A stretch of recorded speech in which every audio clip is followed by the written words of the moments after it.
जिन बच्चों को इस साल ड्रॉप करना है तो उनके पास तो ऑप्शन ही एक है कि अपना सामने टारगेट देख के नीट 2023 की तरफ आगे बढ़ना है और अपडेटेड तरीके से। ये वर्ड मैं इसलिए यूज कर रहा हूं क्योंकि इस साल का पेपर देख के अपडेट आपको होना पड़ेगा और तगड़ी तैयारी करनी पड़ेगी।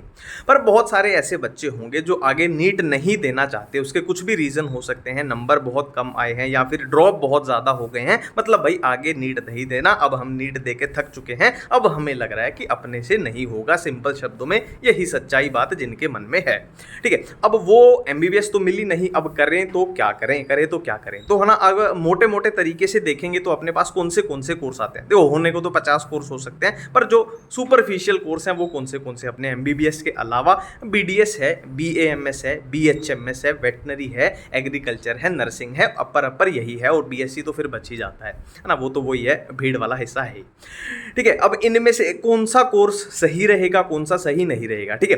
पहले तो देखो, मैं बताऊं आपको एक बात, सीरियसली बताता हूं, मेरे खुद के इतने ड्रॉप थे, 5 ड्रॉप थे, तो मैं भी सेम आखिर में जाके इसी कन्फ्यूजन में फंस गया था, यार एमबीबीएस नहीं तो करें, कुछ तो करें, क्या करें, है ना। तो मैंने देखा कि यार ऐसा नहीं है कि आपकी एमबीबीएस नहीं मिला तो बाकी के कोर्स तो हाथ जोड़ के आपके सामने बैठे हैं कि हाँ, बीडीएस वाले हाथ जोड़ के बैठे हैं कि आ जाओ सर हमारे यहाँ आ जाओ, मैम हमारे यहाँ जाओ, वेटनरी वाले हाथ जोड़ के बैठे हैं, ऐसा कुछ भी नहीं है। उनकी भी कट ऑफ ठीक ठाक जाती है, तो आपके नंबर बहुत ही कम है, तो आप ऐसा मत सोचिए कि यहाँ तो मेरा हुआ पड़ा है, वहाँ भी एडमिशन आपका नहीं होने वाला, यही सच्चाई है। इतनी कट ऑफ कम नहीं जाती, वहाँ पे ठीक ठाक कट ऑफ जाती है। पहली बात तो ये हो गई, ठीक है। अब कौन सा कोर्स लें, कौन सा ज़्यादा अच्छा है, कौन सा कम अच्छा है, इसको मैं 2 एंगल से सोचता हूँ, और ये जिंदगी में सच भी है, आप देख लेना। और प्रैक्टिकल आप, है ना, मैंने प्रैक्टिकल इसको देखा भी है, प्रैक्टिकल कैसे देखा है वो भी मैं आपको बताऊंगा। देखो, इसको 2 तरीके से हम सोचेंगे कि एक तो है ना डॉक्टर बनेंगे, रिस्पेक्ट होगी, इंसानों के डॉक्टर बनेंगे, वो वाला तरीका। तो वो वाले तरीके से देखें तो एमबीबीएस के बाद जो है वो बीडीएस को रखेंगे हम, या फिर बीएएमएस को उसके साथ ही रख सकते हो, बीडीएस बीएमएस। बीडीएस का थोड़ा है ना जेंटलमैन माना जाता है, मान लो जेंटल वुमेन या मैन, ठीक है। बीएमएस को रखेंगे, फिर तीसरे पे ले लो आप, है ना, इसको वेटनरी को रखूंगा मैं तीसरे पे, बीएमएस और बीडीएस के बाद, अगर रिस्पेक्ट वाली बात कर रहे हैं, ठीक है। फिर अपने होम्योपैथी को मैं इनसे पीछे पहुंचाऊंगा, क्योंकि होम्योपैथी कोई डॉक्टर को ना, मेरे को नहीं लगता इतना कुछ है अपने समाज में। अब बोलने वाले वही है, बोलेंगे कमेंट में, पर सच्चाई हमें पता है, होम्योपैथी डॉक्टर का इतना नहीं है समाज में, ठीक है।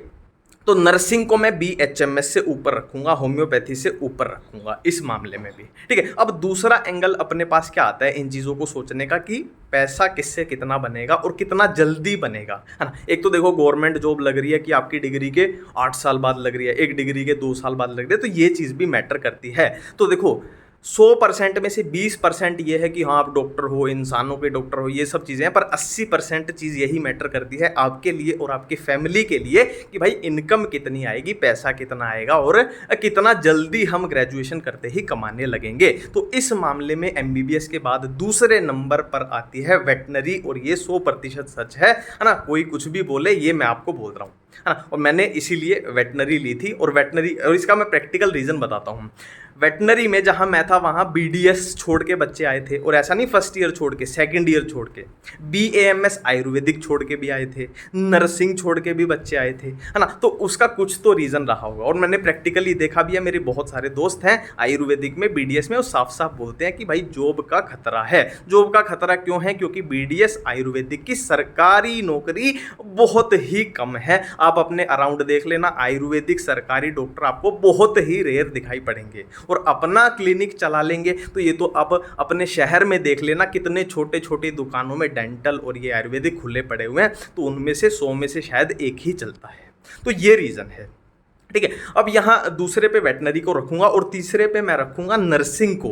नर्सिंग मेरे अकॉर्डिंग इनकम के बेस पे, कि कितनी जल्दी इनकम मिलेगी सरकारी नौकरी के बेस पे, बीडीएस और बीएमएस से मैं बेहतर मानता हूँ। पर यहाँ पे दिक्कत वही आ जाती है, लड़के थोड़े, है ना, लड़के थोड़े जाने में हिचकते हैं कि यार नर्सिंग में थोड़ा, है ना, लड़कियों तो फिर भी लड़के थोड़े हिचकते हैं, तो ये फैक्टर आ जाता है। तो फिर मैं बीएएमएस का रखूंगा आयुर्वेदिक को, बीडीएस से आगे। बीडीएस में आयुर्वेदिक के मुकाबले भी कम नौकरियाँ हैं, फिर मैं बीडीएस को रखूंगा, और बीडीएस के बाद फिर भी अपने जो होम्योपैथी और वो बच गई, है ना। एग्रीकल्चर में भी मुझे नहीं लगता प्रैक्टिकली, क्योंकि मेरी यूनिवर्सिटी में एग्रीकल्चर भी है, तो यहाँ पे ऐसा होता है कि सरकारी नौकरी अभी शायद 10 साल में अभी निकली है, नौकरी हरियाणा में 10 साल में एक बार निकली है, तो ये हिसाब है।